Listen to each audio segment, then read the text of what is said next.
From a Japanese thread. So, when building a 3D robot, would you prioritize the design sheet or the in-show image? When building a 3D robot, what do you want to focus on more? The design sheet or the image from the show? It really depends on the work. I like the in-show look, but if it's too much, the design sheet can be better. It all depends on how much.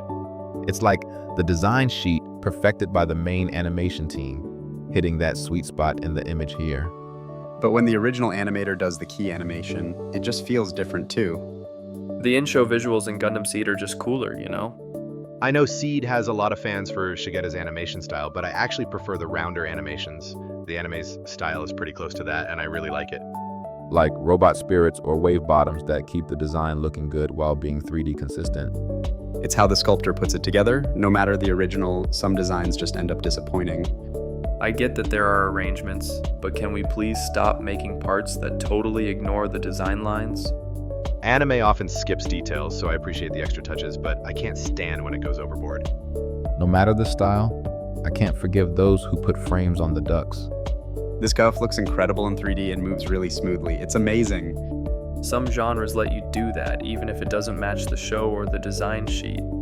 Zambot and Daytarn are like that too, but sticking to the design can really limit how much they can move.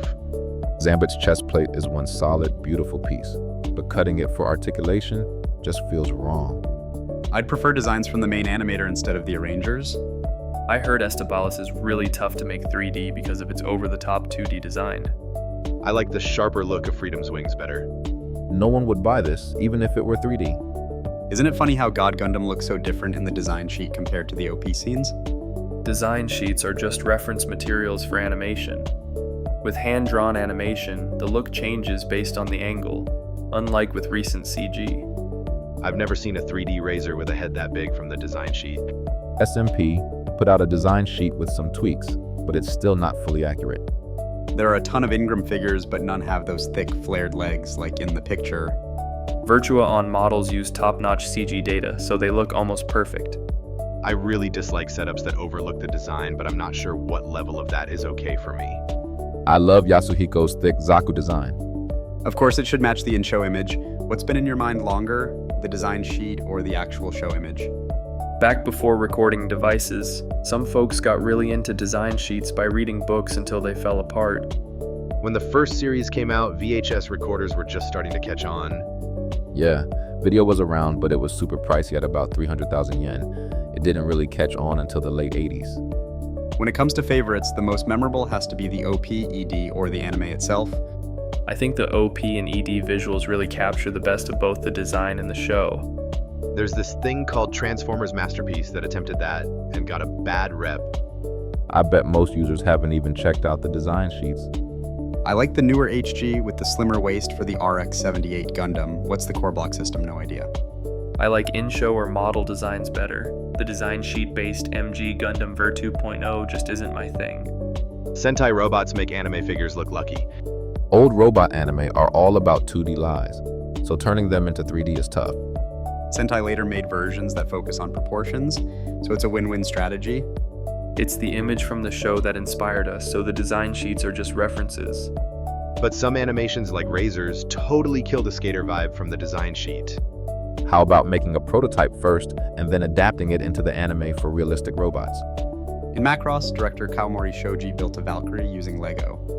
There are a lot of real model VF units, but maybe the best designs came from those initial shape prototypes.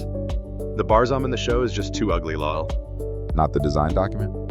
Sure, that's how it is in the show, but it doesn't count for the first season. Sometimes right after a TV anime airs, the figures can be way too faithful to the design sheets and end up looking pretty lame. If a scene sticks in your mind, you just want to relive that moment. I want the higher quality version. If the anime is affected by adult themes, then go for the design sheet. If the design sheet is messy, then stick with the anime style. True fans want the design sheet. Resellers just want the show image. Resellers don't pay attention to the work and won't ask for numbers that match what's shown. Honestly, resellers probably don't even recognize the in-show image because they haven't seen the main story. I think the design sheet makes it easier to picture everything, even if you haven't seen the anime. I love Dunkuga's design, so I want that old die-cast toy from back in the day. Don't grab the standing pose figure of Gawara before the main story drops. I'm just happy if it matches the animation, but it really depends on the work. I just want them to toku about a 3D model without any contradictions. Watching the anime makes you want the figure from the show even more. I love when unique arrangements from the OP turn into cool figures. Bulganon is pretty much a Zaku in the show, but I want the design sheet version. The Sculpt Dog's head is just so oddly shaped. I wasn't really into the designs for Seed, OU, or Iron-Blooded Orphans. I want the design sheet version to come to life as it was meant to. I want the in-show look, but Obari's animation style just doesn't work in 3D for me. I usually prefer the in-show designs, but I really like the chubby Sazabi and the blue-green Confer from the design sheets. Looking at the old HG design sheet versus the HGCE Freedom and Strike Freedom, it's clear which one is better. So is this from the anime or the game? The animation's a bit shaky too.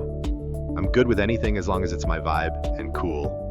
I'm used to the design sheets, so I want to use them as the base for the 3D models. On the flip side, Firelance design sheet is a top-down view, so the solid feet on the figure look off. Sculptors always leave their mark on figures, so I can't really say for sure. Of course, the in-show image. It'd be an issue if a head followed the design sheet too closely, right? Prove it's 100% perfect right now, but seriously, people who want to arrange things will go that way.